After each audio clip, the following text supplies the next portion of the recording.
नमस्कार. आजच्या या खास विश्लेषणात तुमचं खूप खूप स्वागत आहे.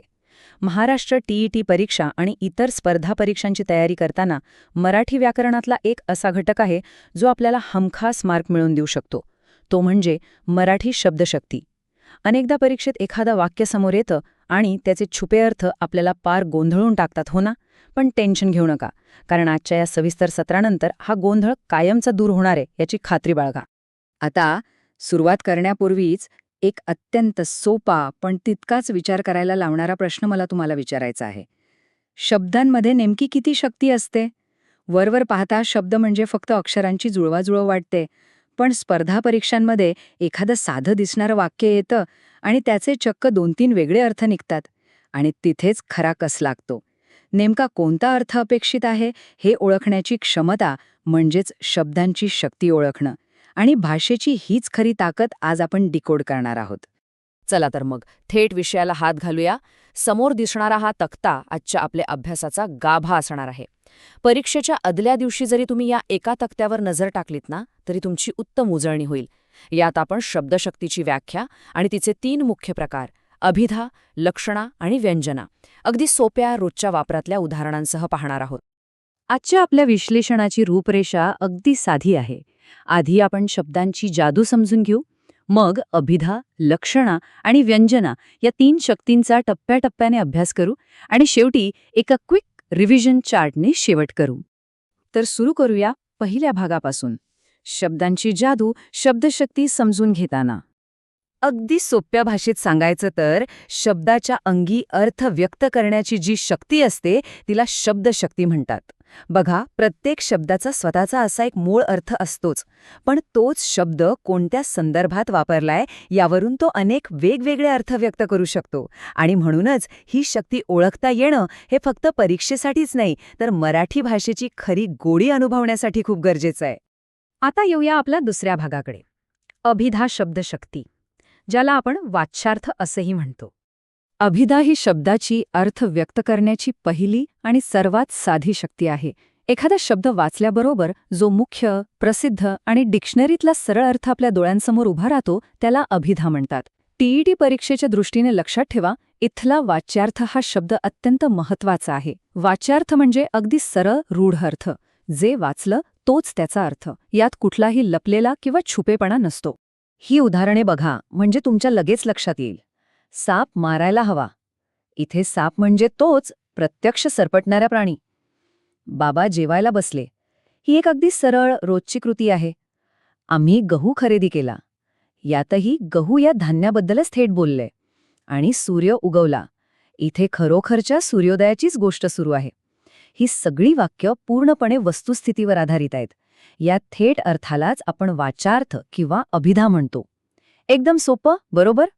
आता एक पाऊल पुढे जाऊया. भाग 3, लक्षणा शब्दशक्ती म्हणजेच लक्ष्यार्थ. इथे थोडी गंमत आहे. जेव्हा आपण शब्दाचा मूळ अर्थ बाजूला ठेवतो आणि त्या मूळ अर्थाशी सुसंगत असा एखादा दुसराच अर्थ गृहीत धरतो, तेव्हा तिथे लक्षणा शब्दशक्ती असते. परीक्षेमध्ये याच संकल्पनेला लक्ष्यार्थ असं म्हटलं जातं. म्हणजे बघा, जर इथे शब्दाचा वाच्यार्थ किंवा शब्दशः अर्थ घेतला ना, तर वाक्याचा काहीच अर्थ लागणार नाही. म्हणूनच आपल्याला संदर्भानुसार अर्थ घ्यावा लागतो. ही तुलना पहा, म्हणजे चित्र अगदी क्लिअर होईल. डावीकडे सूर्य उगवला हे वाक्य आहे, सरळ अर्थ आहे, त्यामुळे ती अभिधा झाली. पण उजवीकडचं वाक्य पहा बरं, सूर्य बुडाला. आता मला सांगा, खरोखर सूर्य कधी पाण्यात बुडतो का? अजिबात नाही.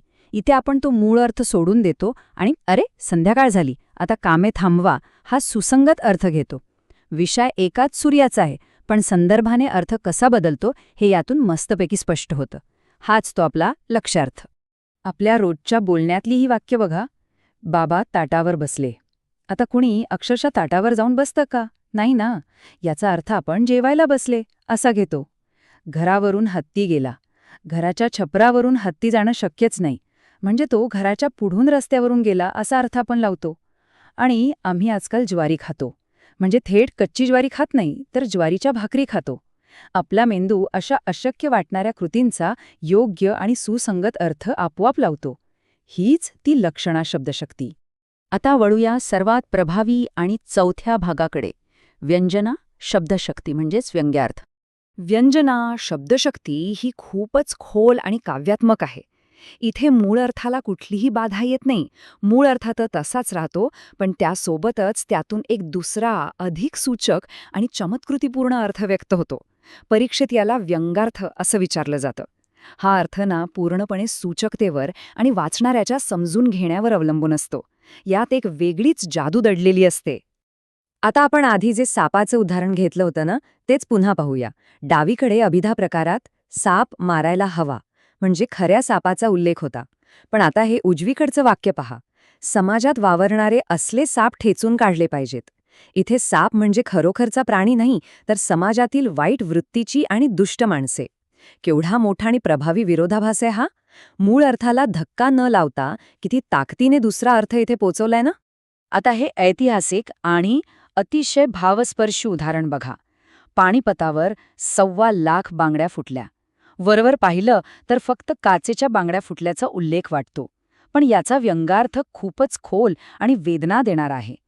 पाणीपतच्या युद्धात मराठ्यांचं केवढं नुकसान झालं आणि अनेक स्त्रिया विधवा झाल्या, हे भयंकर दुःख अतिशय मोजक्या शब्दांतून इथे व्यक्त केले.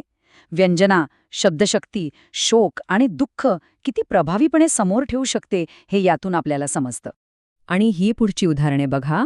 राजकीय भाषणे किंवा अगदी ऑफिसमधल्या गप्पांमध्ये व्यंगार्थ कसा वापरला जातो हे यातून अगदी क्लिअर होतं. निवडणुका आल्या की कावळ्यांची कावकाव सुरू होते. इथे कावकाव म्हणजे नेत्यांची निरर्थक भाषणे आणि आश्वासने. तसंच घड्याळाने 5 ठोके दिले. हे वाक्य केवळ वेळ सांगत नाही, तर कामगारांसाठी अरे कामाची वेळ संपली, आता घरी चला, असा एक स्पष्ट मेसेज देते. वाक्य एकच, पण ऐकणाऱ्याला त्याचा नेमका अर्थ बरोबर समजतो. चला आता येऊया आपल्या शेवटच्या आणि 5व्या भागाकडे, द्रुत उजळणी तक्ता. टीईटी आणि इतर स्पर्धा परीक्षांची तयारी करणाऱ्या प्रत्येकासाठी हा तक्ता म्हणजे अगदी हुकुमाचा एक्का आहे. तुमच्या डोक्यात याचा एक स्क्रीनशॉटच काढून ठेवा. पहिला कॉलम अभिधा म्हणजेच वाच्यार्थ, डिक्शनरीतला सरळ आणि मूळ अर्थ. दुसरा लक्षणा म्हणजेच लक्षार्थ, मूळ अर्थ सोडून त्याच्याशी सुसंगत असा दुसरा अर्थ.